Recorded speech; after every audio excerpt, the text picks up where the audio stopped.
கலைஞர் டிவில டெலிகாஸ்ட் ஆகுற "வா தமிழா வா" ரியாலிட்டி ஷோல இந்த வாரம் 90s 80s காலம் தான் ரொம்ப அழகானது அப்படின்னு பேசுறவங்க ஒரு பக்கம், இன்னொரு பக்கம் அதை எதிர்க்க 2K கிட்ஸ் அப்படின்னு 2 அணியா இருந்தாங்க. அப்போ அந்த ஷோல 90s காலம் தான் ரொம்பவே அழகானது அப்படின்னு பேசின ஒரு பெண் என்ன சொல்லியிருந்தாங்க அப்படின்னா, இன்னைக்கு கமலஹாசன் அவர்கள் என்னோட கையில கிடைச்சாரு அப்படின்னா அவரை உரல்ல போட்டு நல்லா நங்கு நங்குன்னு நசிக்கிருவேன் அப்படின்னு சொல்லியிருக்காங்க. எனக்கு கல்யாணம் ஆகி என்னோட கணவர் வீட்டுக்கு போகும்போது அங்க நான் ஒரு சாமி போட்டோ கூட பார்க்கல. அங்க நான் பார்த்தது மரியாதைக்குரிய கமல்ஹாசன் அவர்களுடைய போட்டோ மட்டும்தான். பெட்ரூம் ஃபுல்லாவே கமல்ஹாசன் அவர்களுடைய போட்டோ மட்டும்தான் என்னோட கணவர் வச்சிருப்பாரு. என்னோட கல்யாணத்துல போட்ட எல்லா பாட்டுமே கமல்ஹாசன் அவர்களுடைய பாட்டு மட்டும்தான் இருக்கும். மேரேஜ் ஆன கொஞ்ச நாள்லயே நான் பிரெக்னென்ட் ஆயிட்டேன். தல தீபாவளி அப்படிங்கறதால என்னோட வீட்ல இருந்து வந்து என்ன கூட்டிட்டு போயிட்டாங்க. அந்த டைம்ல தான் குருதி புனல் படம் ரிலீஸ் ஆச்சு. 2 நாளா நான் என்னோட புருஷனை வீட்டு பக்கமே பார்க்கல. நான் பிரெக்னென்ட்டா இருந்தேன்னு என்னோட புருஷன் தாடிலாம் வச்சிருந்தாரு. அந்த டைம்ல நான் டயர்டா இருக்க உடம்பு முடியலன்னு படுத்துட்டு இருந்தப்ப யாரோ வந்து வந்து போறாங்கன்னு தெரிஞ்சது. ஆனா யாருன்னு கண்டுபிடிக்க முடியல. ஆனா நல்லா உத்து பார்த்ததுக்கு அப்புறம் தான் தெரிஞ்சது அது என்னோட கணவர் அப்படின்னு. தாடி மீசையோட போன மனுஷன்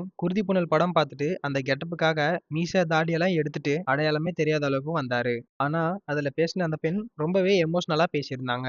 ஆனா அவங்க சொல்ல வந்ததெல்லாம் சிரிச்சுட்டே ஆனந்தமா சொல்லியிருந்தாலும் அவங்களுக்குள்ள ஒரு கவலை இருக்கு. என்னதான் ரசிகனா இருந்தாலும் ஒரு அளவுக்கு தான் இருக்கணும் அப்படின்னு அங்க இருந்தவங்க எல்லாருமே அவங்களுக்கு ஆதரவா பேசியிருக்காங்க. இவர் கமல்ஹாசன் மேல இருக்க அன்புனால தான் இதெல்லாம் பண்ணியிருக்காரு அப்படின்னு எல்லாரும் இந்த விஷயத்த ட்ரோல் பண்ணிட்டு வராங்க. நம்ம எவ்வளவோ ரசிகர்களை பார்த்திருக்கோம். ஆனா இந்த மாதிரி ஒரு ரசிகரை இது வரைக்கும் பார்த்ததே இல்ல. இத பத்தி நீங்க என்ன நினைக்கிறீங்கன்னு கமெண்ட் பண்ணுங்க. இந்த வீடியோ உங்களுக்கு பிடிச்சிருந்தா லைக் பண்ணி சப்ஸ்கிரைப் பண்ணுங்க. பக்கத்துல இருக்க பெல் ஐகானையும் கிளிக் பண்ணுங்க.